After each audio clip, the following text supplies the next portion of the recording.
Қайырлы күн баршаңызға, сіздермен бірге Назерке. Бүгін сіздерге ерекше әдіспен жасалатын оралған нандардың жасалу жолын көрсетемін. Өте дәмді, ерекше болып шығады. Міндетті түрде видеоны соңына дейін қарап, менің каналыма тіркелуді ұмытпаңыздар. Ең алдымен қамырымызды дайындаймыз. Керекті заттардың тізімін описанияға қалдырамын. Керекті ұнымызға дәміне қарай тұз салып, ортасын шамалы ашып жіберіп, суды бірте-бірте қойып, жұмсақ қамыр илейміз.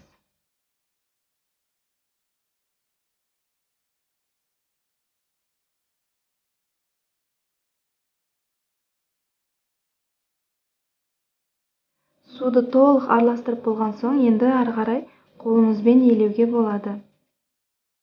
Егер де қамырымыз қолымызға қатты жабысып жатса, ұн сеуіп, ары қарай жұмсақ қамыр илейміз.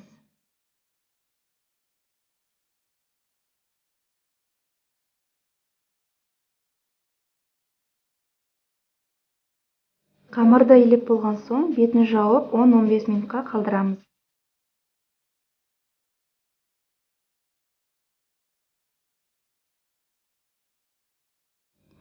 Қамырымыздың иі қанған соң, қайта зуала жасап 5 минутқа жауып қоямыз.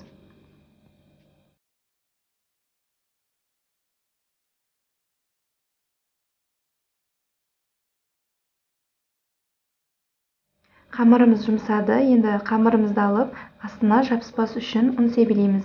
Алғашында 2 бөлікке бөліп аламыз теңдей. Сосын бір бөлігін алып, ұзынша қалыпқа келтіріп, бөліктерге бөліп шығамыз.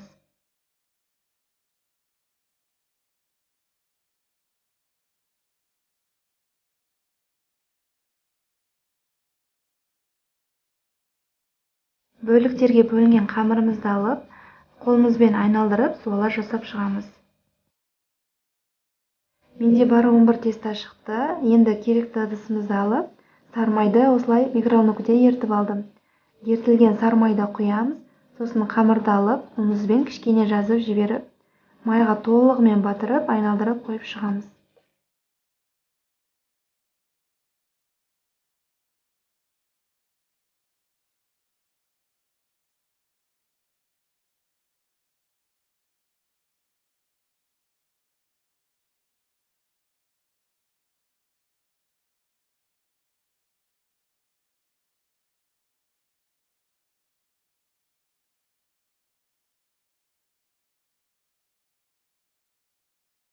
Қамырымызды дайындап болдық. Енді пищевой пленкамен бетін жауып, бөлме температурасында жарты сағатқа қалдырамыз.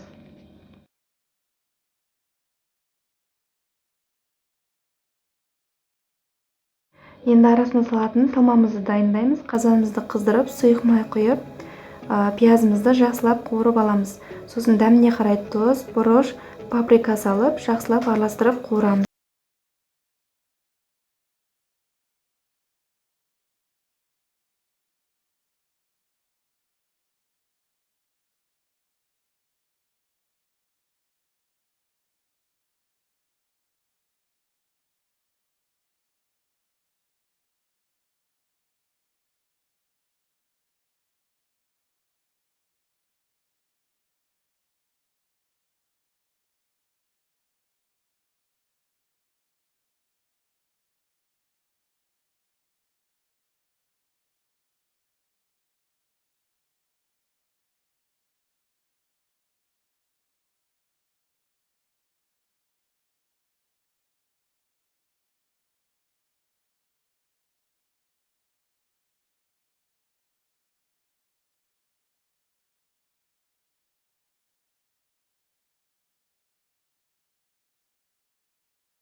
Дайындап болдық. Енді 180 градуста қызып тұрған пешке салып, қызарғанша пісіріп аламыз. Міне осылай пісіп шықты. Екіншісінің бетіне жұмыртқаның сарысын жақтым, одан да әдемі болып пісті. Оралған нандарымыз дайын. Егер де видеоны соңына дейін қараған болсаңыздар, лайк басып, комментарий жазып, менің каналыма тіркелуді ұмытпаңыздар.